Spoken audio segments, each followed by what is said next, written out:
I'm Eric Barnes of the Daily Memphian, and welcome to the Sidebar, a weekly show on the community, arts, culture, and more. Today, I'm very pleased to be joined by Otis Sanford, journalist, columnist for the Daily Memphian, and much more. So stay with us for a conversation with Otis. Otis, thanks for being here. Thank you. Thank you for having me, Eric. It's a pleasure to be here. Yeah, absolutely. A couple of reasons why we're having him right now. One is you've retired from the U of M after, 12 years? 12 years. 12 years. Mm-hmm. We'll talk about that, teaching journalism and so on. And also, as the Daily Memphian starts moving towards its 5th anniversary, which will be in September, I want to have, and I'm going to have other staff on, Jeff Calkins going to be on soon, and others talking about this crazy 5 years and this wacky idea that we had. But in terms of retiring from journalism after years, and you taught, you're still writing for us. Right. You're still doing a lot of other things, right? You're not television. I do television yes. and other radio. And other radio. WKNO. Yeah. Yeah, every week. Right. And so you're not going out golfing. No, not at all. As a matter of fact, my golf game is so terrible, I wouldn't go out there anyway. There you go. So I don't want to mischaracterize it, but yeah, let's go way back to the beginning. I know, okay. I'm sure you've told this story before, but I don't think I've ever heard it. Is how you got into journalism. Wow. You have to go all the way back to when I was in the 7th grade for that. Really? Yeah. I was in 7th grade at a segregated school down in Mississippi. I grew up on a farm. My mother was an English teacher, and my father, who only had a 6th grade education, loved newspapers. Huh. He had the newspaper delivered to our farmhouse 6 days a week. And I read the newspaper. Matter of fact, he told me to read the newspaper to tell him what was going on. He was too busy with the farm, and he also did carpentry work. And so I just got into the newspaper, and I loved reading the newspaper. And in the 7th grade, I wrote an article for the high school newspaper. We were a poor high school, but we had a newspaper. Yeah. And I wrote an article about the elementary school basketball team, and they published it with my name on it. Yeah. And I was just unbelievable. This is great. And this is what I want to do. So they also offered a journalism class there. I learned about that. So around the 9th or 10th grade, I took my first journalism class at the school, North Panola Vocational High School then. And that started me on the road. I was editor of my high school newspaper. I went to a community college and was a reporter and editor there. Went to Ole Miss on a journalism scholarship and was an editor and reporter there. Yeah. And then got into my professional career after that. Was your first professional job at Jackson? Well, my first reporting job was in Jackson. I had worked at the Commercial Appeal one summer in college, but that was as a copy clerk, mostly an errand boy is really what I was. But that got me into the newsroom. But my first professional reporting job was in Jackson at the Clarion Ledger, 1975. And the copy clerk thing is really interesting because you say, well, you were just an errand boy, but a whole lot of people got their start as copy clerks, right? I mean, there's a whole culture. I never worked at a big traditional metro. I never did that. But I think a number of our staff from the CA started at various places as copy clerks. Maybe David Waters did. Yeah. David Waters was a copy clerk at the Commercial Appeal. Yeah. And there are many others. Yeah. I think David Boyd was a sports Boyd was a sports clerk. Yeah. I want to say John Martin, who does freelance for us on the radio. Yeah. He was a clerk, I think, for David. And I think even Ron Maxey may have done some clerk. I may be wrong on that, but Jerome Wright, who worked at the paper for many years, a lot of people, even Angus McCarran. Yeah, the former editor, president, publisher. He started out as a copy clerk way back in the 50s. Yeah. At the time, the Clarion Ledger was what was roughly the size of the Clarion Ledger and the reach? Well, it was the state newspaper. Yeah. It did not come much to North Mississippi, though. The Commercial Appeal had that cornered because the Commercial Appeal had so many bureaus in North Mississippi, going all the way down to Starkville and Columbus. Yeah. And so the Clarion Ledger concentrated mostly on the Metro Jackson area, Madison County, and I think the other county on the other side that escapes me, and then goes south. It was a metro. Yeah. It wasn't nearly as large as the Commercial Appeal, but it was a nice metro. It was very segregated. The paper was. Oh yeah, I was the second black reporter they ever hired. Good Lord! And I was the first black male reporter they ever hired, and that was 1975. 75. Right. Wow. Right. That's. You have to understand the history of the Clarion Ledger. They were family owned, very conservative, kind of hostile to progress and change. They supported the White Citizens Council and Governor Ross Barnett and everybody else who were pro-segregationists back then. The Clarion Ledger was that. Yeah. It was only after it was owned by the Hedeman family. And it was only after the younger Hedeman, Ray Hedeman, took over the newsroom, hired a bunch of young journalists, mostly from the University of Missouri, and then hired my classmate and me as the first two African Americans there, that things started to change. Yeah. That's amazing. 75. Yeah. I shouldn't be surprised. I'm not. No, but then when you say it out loud, then you just it just all comes back. Yeah. Then you were Commercial Appeal. Like, go through some of the other places. I left the Clarion Ledger in January of 77 and came to the Commercial Appeal. They hired me as a Journal Assignment reporter. I stayed there 10 years. Most of that time, I covered legal issues, the courthouse, federal court and state court. Did some politics at that time. Then became an assistant Metro editor. Okay. But then I went on to Pittsburgh. Angus McCarron, who hired me, gave me my first job as that copy clerk. Yeah. He then hired me as a reporter at the Commercial Appeal. He had gone on from there to Birmingham and then to Pittsburgh as editor of the Afternoon Pittsburgh Press. Great newspaper, large newspaper. Pittsburgh is one of those blue collar towns where back then the afternoon newspaper ruled. Yeah. And Angus offered me an opportunity to come to Pittsburgh and be an assistant city editor. Yeah. And I took it because I wanted to be an editor, and he said he was going to teach me how to be an editor. Right. And so I was there for 5.5 years. Paper went on strike because of a dispute with the Teamsters. It shut down. The morning paper, the Post-Gazette, bought the press and then shut it down. Yeah. I didn't want, it was bitter time for me. I went to Detroit. I had an opportunity to go to Detroit and work for the Free Press. Yeah. I did that for a couple of years. And then by that time, Angus was back in Memphis as editor and president of the Commercial Appeal. And he reached out to me one more time and said, why don't you come be my deputy managing editor? And we can go from there. Yeah. And that's what happened. Yeah. Again, today we're talking to Otis Sanford, a columnist journalist, just recently retired from U of M, but still doing all the things you're used to seeing him do. If you see him in Daily Memphian, you see him or hear him over on WKNO or see him on TV.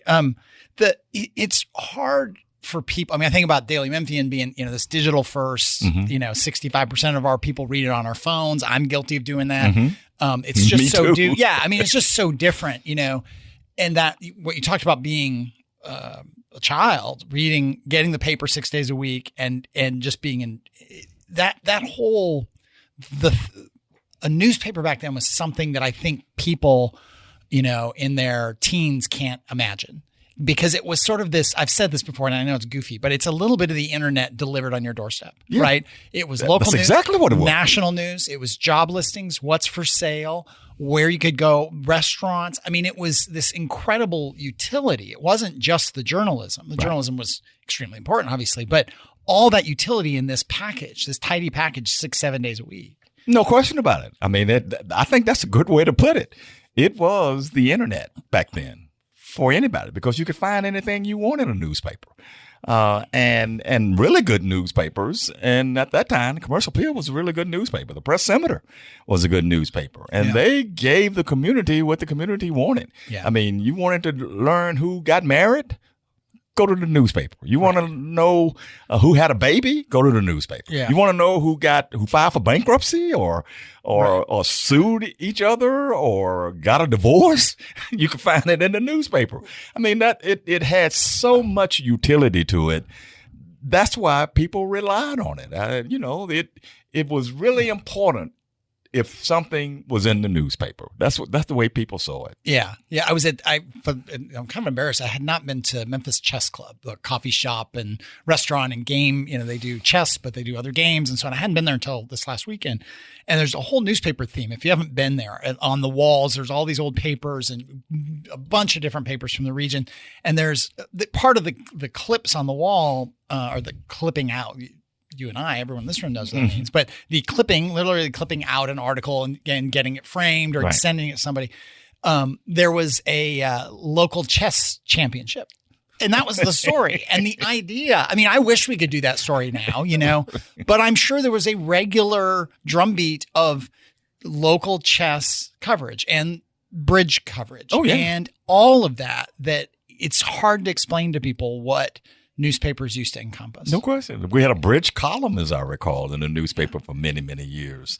And all those other kind of, utility type columns and features. And of course, let's not forget the comics that we, of old people, we call it the funnies. Yeah. That was a staple. That's how most people got into the newspaper in the first place. Like me, a youngster, I was reading the comics because it was my entertainment. It was my cartoon network. That's what it was. The value of a newspaper. And I'm one of those old relics, and I just feel that the value of that newspaper at that time it's hard to even imagine just how important it was. I want to come back to I'm going to do a little bit of housekeeping, but I want to come back to that and where local journalism is now and so on and so forth. But let me just take a moment to remind everyone that you're listening to The Sidebar. We're here with Otis Sanford this week. First of a series of interviews we're going to do as we move towards the 5th anniversary of the launch of the Daily Memphian. I'm Eric Barnes. I host The Sidebar. It airs on WYXR 91.7 every Thursday at 11:30. It's also a podcast on Daily Memphian or wherever you get your podcasts. We talk about the community, arts, culture, everything in between. It is also one of many weekly podcasts we do at the Daily Memphian, including we publish the Behind the Headlines podcast over there that we do with the good folks at WKNO. We do a politics podcast, On the Record, that Bill Dries or Sam Hardiman host periodically. And there's quite a bit going on with that podcast right now, given it's a big election year in the city. We also have a Memphis Grizzlies podcast, and Jennifer Biggs and Chris Harrington do a food podcast, Soundbites. That one also airs here on WYXR every Thursday at 11. Again, all our podcasts are on the Daily Memphian site, as well as iTunes, Spotify, wherever you get your podcasts. You can also get this show and Soundbites because they're also broadcast on WYXR. You can go to WYXR.org, or you can download the WYXR app. You can get all the shows, not just the ones we do. You can get the music shows, archive of music, all that. It's a great it's great. It's a great way to experience WYXR. I should also always note that if you can, look to support WYXR. It's nonprofit, listener-supported radio. Maybe become a member, maybe just do a donation. If you can't, that's fine as well. And also, I should also say, if you haven't subscribed to the Daily Memphian, please do. We're also a nonprofit newsroom and rely heavily on subscriptions to make it possible to do what we do. Recently on the Sidebar, we had one of our reporters, Keely Brewer, who's with Report for America, a very cool program nationally that brings younger and kids out of college. I say kids because they're the same age as my kids. Young people out of college into reporting. And it was a very cool interview. And also Keely's our first ever environmental reporter. So focused on everything from the river to parks to TVA and everything in between. We also did a fun, very silly show with Chris and Jennifer on Soundbites where we ate really awful potato chips for an hour. That was really, you definitely should download that. And then I mentioned Behind the Headlines that we do over on WKNO. We recently, last week, had Mikkel Lowry, the chair of the Shelby County Commission on. And this week we've got Mayor Palazzolo from Germantown, as well as Brent Taylor, state senator, coming on. And I mentioned the mayor's race. Very soon on Behind the Headlines, we'll have a series of one-on-one interviews with the top 6, 7, 8 mayor candidates. We're starting to reach out to them. So we'll be doing profiles, conversations with each of them. And that'll build up to a debate we'll do in August with WKNO with the leading candidates. So more to come on all of that. But for now, I'm here still with Otis Sanford. The scale of the newsrooms back then is kind of hard to imagine. So we Daily Memphian now has, give or take, depending on hiring and so on, we have about 40 people full-time, reporters, editors, photographers, what we call digital producers who are just taking the stories it used to be copy editors almost, but now copy editors / layout people, right? And they're posting the stories and getting all that out. And it feels big, right? And we're the biggest newsroom in the city at this point. I think I do the math. I think give or in 2000, by all accounts, the newsroom at the Commercial Appeal was around 250. That was not the biggest it had ever been, I'm sure, because it had all those bureaus throughout the Mid-South that they'd started to sort of pull back on some of that before 2000, I think. Oh, yeah, that was way before 2000. But there were, I was talking to somebody, maybe it was Jennifer Biggs, or it was Peggy Birch. And she was like, we used to have, we'd have 7 people in arts and culture. We had numerous people in gardening. Right. It's just really hard. Even if you account for the fact that some of those hundreds of people were focused on there being a print edition and the work that went into that, the sheer number of journalists is just not something that's easy to process. And really, at a local level in any city in America, do I ever see it happening again? Sadly. Oh, not at all. Even the largest cities, you won't have those kind of numbers. Commercial Appeal, it was way up over close to 300 people at one point. And I'm only talking about newsroom. Yeah. Let's not talk about production and the press room and circulation and advertising and marketing. We had close to 1,000 people. Yeah. So when I came back to the Commercial Appeal in 1994 from Detroit, we had close to 220 people in the newsroom then. Yeah. And when I left Detroit, we had over 300 people. Yeah. That was just the scale of newspapers back then because we had people doing all kinds of things. Now, was there fat there that probably could have been trimmed? Maybe so. But one of the boasting things that people had back then was they boasted about the size of the staff. Yeah. We wanted to increase this, and we did. When about 5 years after I got back, we started a DeSoto County edition called the DeSoto Appeal. Right. And it was my responsibility to put that whole thing together. Yeah. And we got approval and funding from our parent companies, EW Scripps at that time, to add staff. And so we added, because we had a whole newsroom down in South Haven. And with the advertising and the marketing and the reporting, that was another 25, 30 people. Yeah. And so, but all of that has gone by the wayside now, Eric. Yeah. You will never see that level. The Commercial Appeal is not nearly as big as the Daily Memphian now. Right. And that's a testament, not a good one. No. To where newspapers have evolved over the last couple of decades. And I always want to make sure I say, the people in the newsroom at the Commercial Appeal are great people. Oh, they didn't make this problem. Mark Russell, the editor, now regional editor. He's a great guy. He's been incredibly gracious to us and to me. Mm-hmm.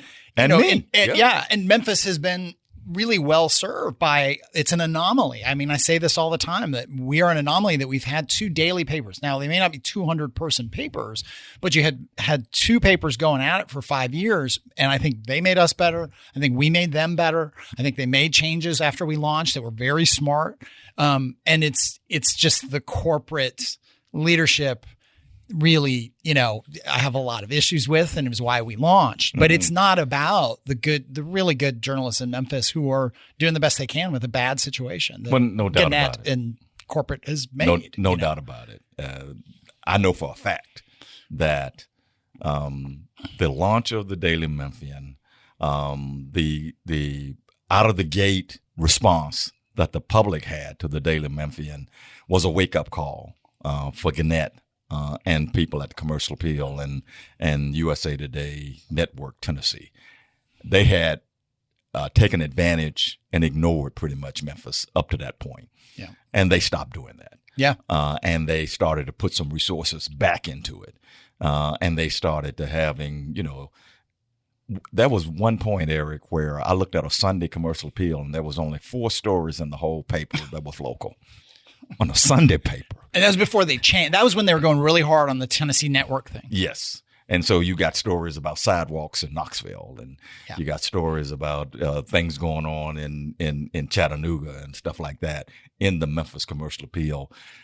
It was crazy. It was the final straw of us being able to launch, actually. No doubt about it. Because it wasn't just the cut. I mean, we were talking behind the scenes, and Andy Cates, our board chair, one of the co-founders of this thing, and we'd been talking some.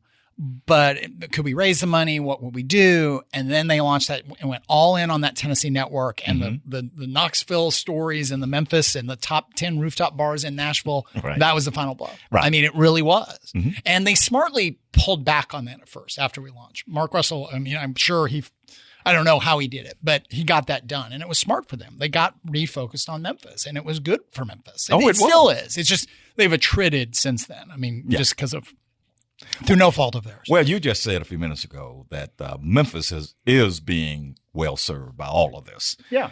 None of us are as large as we probably would want to be. Right. But in terms of the breadth of coverage, in terms of the competitiveness, in terms of not just the Daily Memphian and Commercial Appeal, but all these other sites around Absolutely. town. MLK 50 and the Flyer Institute. and the Institute. Yeah. We're all doing our piece of journalism that is serving the public. Yeah. So the public, Memphis, they should, they should feel fortunate that they have that level of journalism by really talented journalists going on. And let's not leave out even the Tri-State Defender. Oh, Tri-State, Memphis Business Journal, Memphis Business, Flyer Magazine, High Ground News, Chalkbeat has a presence. Yes. I know I'm leaving some people out, and I apologize, but that is such an anomaly, right? I mean, you do this stuff too, but I get on these Zoom calls, or I go to these conferences, and there are cities the size of Memphis that are not. They don't have half that many journalists working in the city. They do not.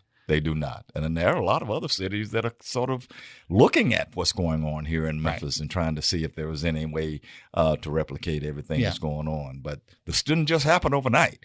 And this has been a year's effort by a lot of different people to say journalism is important in this community. And without good journalism at all corners, the community won't thrive. The powers that be will get away with what they get away with. Journalism is thriving in this community. Printed newspaper is not, but journalism is thriving, I believe. Yeah. I mean, and you look at Jackson, your old paper. Yeah. I mean, it's down to single digits in the newsroom, I think, in the Jackson Clarion Ledger. I mean, it's just a shit. It was a paper with a very good reputation that had regional impact, that was in the middle. I mean, they're dwarfed now by Mississippi Today, which was the kind of startup nonprofit. Right. But it's just it can go haywire fast, and it is around the country. It really is. I mean, there's a Jackson Free Press down there who does a really good job. Yeah, you're right.